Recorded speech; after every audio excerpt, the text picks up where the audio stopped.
diambil gitu. Oke, santai. Iya. Santai. Pak, Jangan terlalu. Makanya saya ya, Pak. santai. Nah, kalau di Stein sendiri dari Kemenak ada nggak sih keringanan atau apa gitu dari Kemenak itu sendiri untuk meringankan beban-beban dari kawan-kawan mahasiswa, karena kan kita tahu pasca Covid kemarin. Iya, sebenarnya kalau untuk kawan-kawan yang di bawah naungan Kemenak itu sudah akhir Maret baru Covid tuh baru ada, itu kita memang sudah mengawal, karena kan kita sempat di PHP-in sama kebijakan yang diberi oleh Kemenak. Awalnya dapat potongan baru dicabut. Nah, namanya kita kan apalagi kita kalau dikasih harapan baru diambil, aduh sakit. Di PHP-in ya? Iya, Aduh, yang bisa. PHP-in Kemenak, Bro. Kementerian Iya, makanya. Agama Iya, yang makanya. PHP-in. Aduh. Makanya, itu ribut Cewek sih. secantik kamu Enggak, tuh bisanya di semuanya PHP-in. dong, Presma di Oh. bawah naungan Kemenak dong. Parah. Jadi di situ kita mulai ada demonstrasi media, lalu juga banyak hal lah. Kita sudah meminta audiensi ke Kemenak juga. Itu kenapa saya bilang hari ini kurang responsif, karena kemarin kita minta audiensi ke Kemenak itu nggak mau gitu. Mungkin bukan nggak mau ya saya nggak tahu lah alasannya di hati nuraninya, pokoknya ya tidak menerima kayak gitu. Bahkan yang menerima itu DPRI, komisi yang menaungi Kemenak, audiensi sama kita di Demak PTKIN se-Indonesia. Nah, kalau untuk UKT kita sudah kawal memang sih 2 bulan, bahkan 2 bulan kita intens sama kayak Unmul. Jauh sebelum corona merebak di Indonesia. Enggak, di akhir corona, di awal corona di akhir Oke. Maret.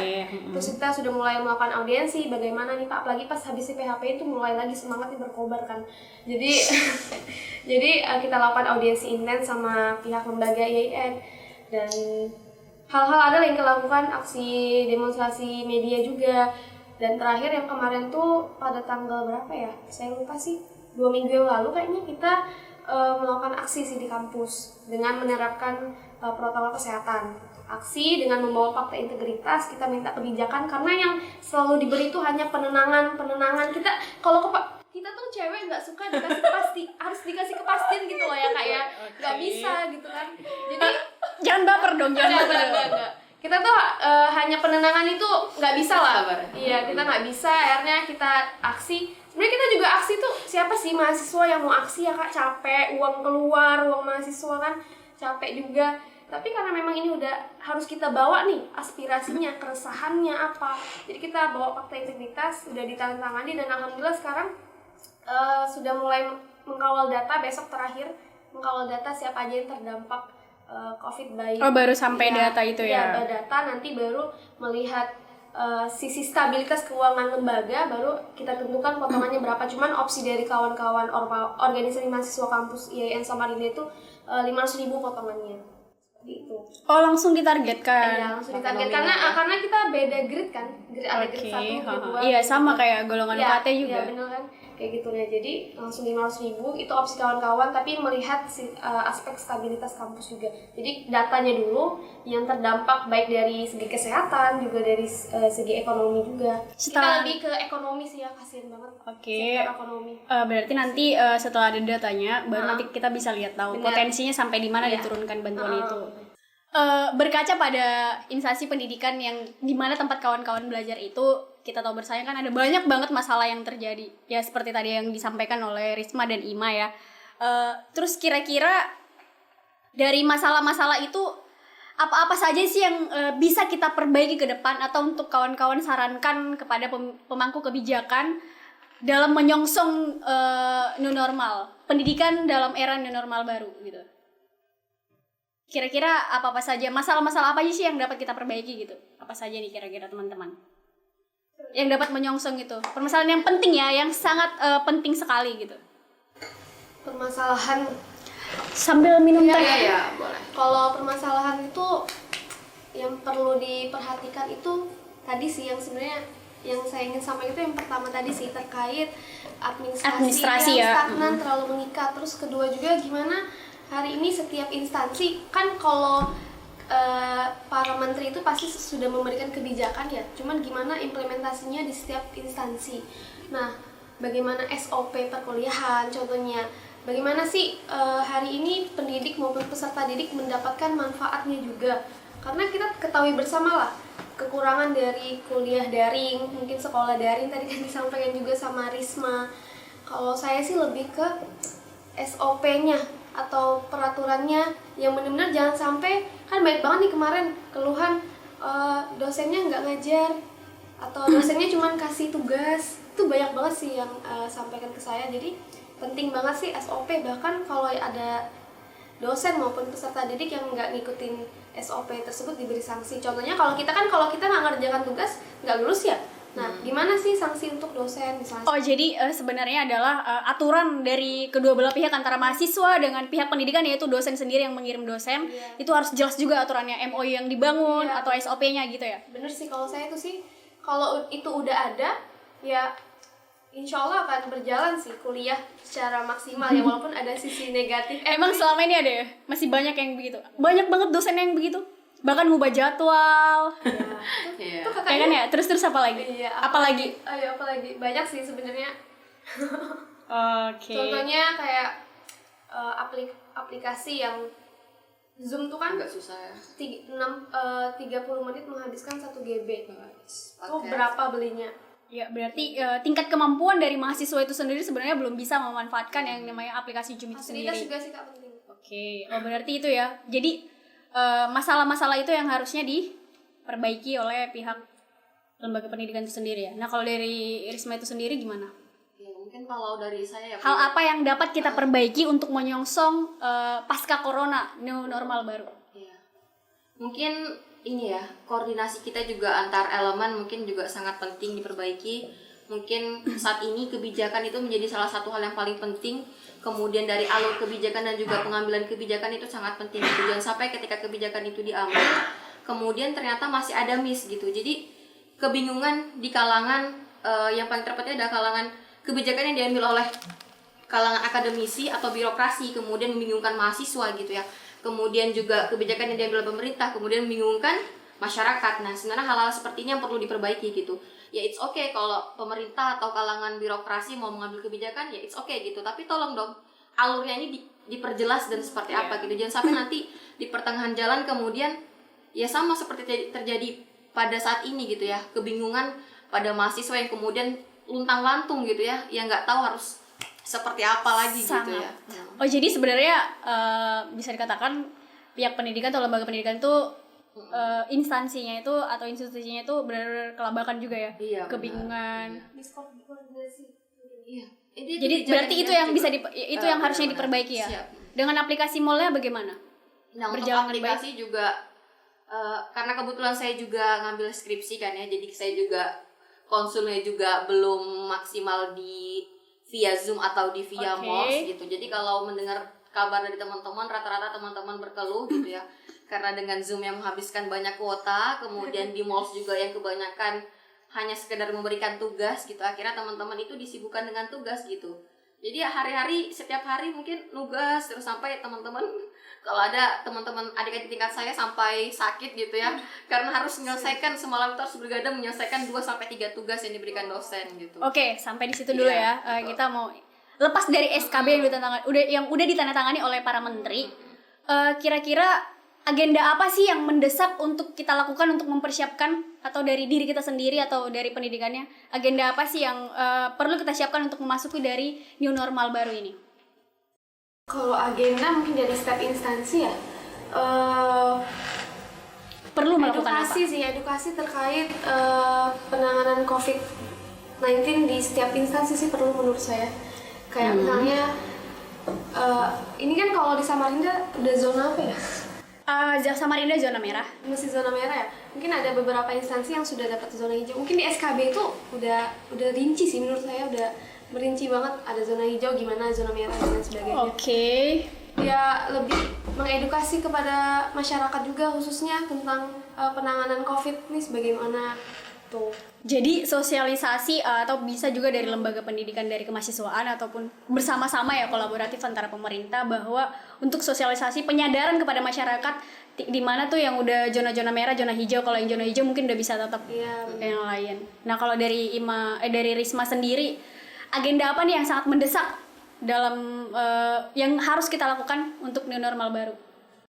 Mungkin yang terpenting ya buat teman-teman semua yang harus kalian persiapkan adalah mental kalian, karena kalian baru terbangun dari dari tidur panjang kalian gitu kan ya. Siap. Terbangun karena teman-teman itu ketika masuk ke masa pandemi ngeluhnya bukan main ingin keluar bareng teman-teman, tapi setelah menghadapi new normal kemudian mengeluh lagi karena harus bangun dari tidur panjangnya dari rebahannya gitu ya. Jadi teman-teman persiapkan mental, kemudian kita juga sama akademisi, birokrasi, kemudian mahasiswa, kita juga harus bareng-bareng kembali ke aktivitas awal gitu. Jangan sampai ini kemudian menjadi salah satu yang tidak kita sadari menjadi sebuah kebiasaan gitu ya, menjadikan segala sesuatu yang serba online kemudian kaget kembali ketika kita kembali ke dunia nyata yang sebenarnya seperti itu, karena kita selama ini beberapa bulan masuk dalam dunia maya seperti ya. Jadi kalau bisa ya kita aktivitasnya kembali lagi gitu. Kita kemarin lagi di dunia lain ya gitu. Dunia maya terus gitu, kita tampil di dunia maya terus gitu kan.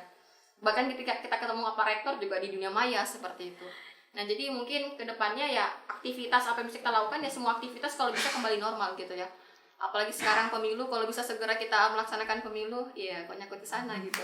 Oh boleh, masuk sebenarnya. Pemilu ini karena pemilu ditunda juga gitu ya. Nah, jadi sebenarnya itu dari diri sendiri kan tadi, peserta didik. Nah, kalau dari institusi, dari pendidikan sendiri atau dari STAIN atau dari Unmul itu sendiri, kira-kira hal mendesak apa yang diagendakan untuk mempersiapkan new normal baru? Walaupun sebenarnya ini udah masuk new normal ya. Harusnya tuh apa yang dilakukan? Kira-kira apa nih? Dari IMA mungkin? Dari Ketua DEMA dong. Kalau terkait agenda itu kembali itu sih, kalau harapan mahasiswa pastinya kita inginnya kuliah tatap muka karena melihat tidak. Udah kangen kah? Udah kangen teman-teman ya? Karena kuliah daring benar-benar apa ya, tidak maksimal sih yang Awkward. saya merasakan. Contohnya pelajaran mata kuliah statistik lewat YouTube, gimana cara pahaminya, sementara yang tatap muka aja tuh nggak paham. Oke. Mungkin untuk yang seperti saya kan ya nggak ngerti hitung-hitungannya Siap. Pak ya. Ya itu sih, berharapnya tatap muka, penerapan physical distancing juga, cuman kan masih lihat beberapa kotanya ini zona hijau. Kita kalau masih zona merah juga nggak bisa paksain kan, toh juga kuliah daring sebenarnya itu bagian dari solusi juga. Oke, kalau dari Risma sendiri, bagaimana sebenarnya hal yang mendesak yang dilakukan oleh pelaksana pendidikan ataupun pihak institusi ataupun stakeholder untuk menghadapi new normal ini? Kira-kira harus apa sih yang melakukan yang hal mendesak? Apa sih gagasan yang ingin kamu utarakan? Jadi mungkin kalau untuk instansi ya, mungkin untuk instansi karena kita juga menghadapi new normal baru, mungkin otomatis kembali ke kebijakan, kemudian himbauan terkait dengan segala sesuatu masih harus sesuai dengan protokol kesehatan. Yes. Itu penting banget. Jadi kalau bisa mungkin apalagi di instansi pendidikan, karena kita mungkin ketika kita nanti menghadapi dunia perkuliahan kembali, mungkin harapannya semua fasilitas terkait dengan protokol kesehatan itu segera diadakan gitu ya, mulai dari aturan penggunaan masker, wajib menggunakan masker ketika masuk kampus, kemudian menyediakan hand sanitizer di setiap bagian-bagian pelosok kampus gitu kan ya. Mungkin itu penting banget seperti itu ya. Oh, nggak menyediakan internet juga? Itu penting banget. Sebenarnya itu dari kemarin-kemarin kita tuntut sih sebenarnya. Menyediakan fasilitas wifi atau internet di setiap dimana mahasiswa itu berada, selain dari kuota itu sendiri gitu ya. Soalnya dari tadi kawan-kawan belum ada nyebutin itu. Soalnya kalau itu nggak harus pandemi, karena kita selalu nuntut itu di setiap saat gitu. Karena itu adalah faktor utama. Nah, sebenarnya udah sampai di sini. Kita tahu bahwasanya pada masa relaksasi ini angka penderita COVID-19 ini kan belum sepenuhnya turun. Jadi sangat beresiko ketika kita melakukan yang namanya kuliah tatap muka juga. Benar-benar.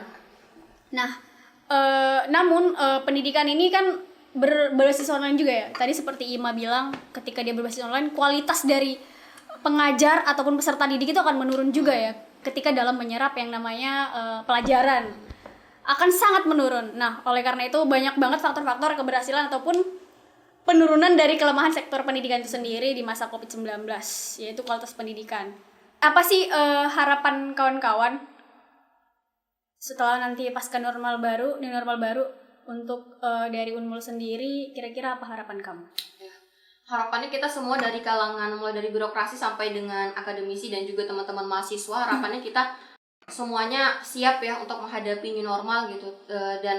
Tapi tetap jangan lupa, karena kita masih kondisi yang masih ibaratnya masih warning ya, jadi tetap menggunakan protokol kesehatan yang ada, tetap memperlakukan protokol kesehatan, dan juga harapannya kebijakan-kebijakan kampus dan alur-alur kebijakan kampus tolong bapak-bapak ya Iya. Ya nggak apa-apa disampaikan, Ya, ini tolong adalah ya, aspirasi. tolong untuk teman-teman juga gitu. Jadi tolong dibantu teman-teman mahasiswa yang mungkin hari ini masih kebingungan dengan kebijakan kampus di masa pandemi gitu ya. Juga dibantu untuk segera menyelesaikan semuanya gitu ya. Mulai dari UKT, kemudian administrasi dan lain sebagainya. Kebutuhan mahasiswa. Iya, kebutuhan fasilitas. Kalau dan dari sebagainya. Ima sendiri apa sih harapannya dari baik dari Kemenak atau dari Stein sendiri, dari Yain sendiri? Ya sebenarnya kurang lebih aja ya sama Risma terkait harapannya. Yang terpenting adalah ketika mengeluarkan kebijakan dengan memperhatikan aspirasi mahasiswa hari ini, kayak gitu, maupun yang di sekolah, ya kan nggak universitas saja ya, tapi sekolah juga, pesantren dan lain sebagainya. Itu sih kalau memang memberikan kebijakan, memperhatikan aspirasi kami yang di bawah-bawah ini. Harusnya berarti kebijakannya harus sesuai dengan kondisi di Iya, lapangan. bener banget, kayak Jadi gitu. tepat gitu. Dan ketika mengambil kebijakan juga jangan lupa memperhatikan fasilitas yang harus diberikan. Ada juga di undang-undangan ya terkait pendidikan nomor 12 tahun 2012. Nah itu sih Kak. Semoga lekas bersua sih. Oke. Iya. Blended skenario atau skenario campuran adalah pilihan yang terbaik sebenarnya, baik melakukannya itu daring ataupun luring. Nah, model ini sebenarnya menggabungkan beberapa cara penyampaian, metode dan gaya pembelajaran. Harusnya juga ketika yang namanya belajar dari Zoom atau dari aplikasi Moodle dan lain-lain, harusnya juga harus lebih aktif juga si dosennya. Jadi agar si mahasiswa ini juga menangkap dan cepat juga dia tahu gitu nah. Jadi maksimal kegiatan belajar mengajarnya. Begitupun yang namanya dialog antara dari pendidik dan peserta didiknya. Semoga apa yang menjadi harapan kita teman-teman tadi dan harapan saya ke depannya juga, semoga juga dari Kemendikbud, dari Kemenak, baik dari instansi rektorat dari Unmul dan keresahan kawan-kawan dari IAIN karena kemarin beliau udah aksi juga. Kita tahu, semoga juga itu cepat terrealisasi dan Amin. di tahun ini juga semoga kita memasuki tahun new normal yang benar-benar maksimal dalam hal pendidikan dan semangat yang baru juga untuk menyongsong new normal baru ini. Sampai di sini pertemuan kita karena ini sudah menunjukkan Siap. jam 10. Terima kasih untuk teman-teman udah yang hadir di sini. Sampai jumpa. Salam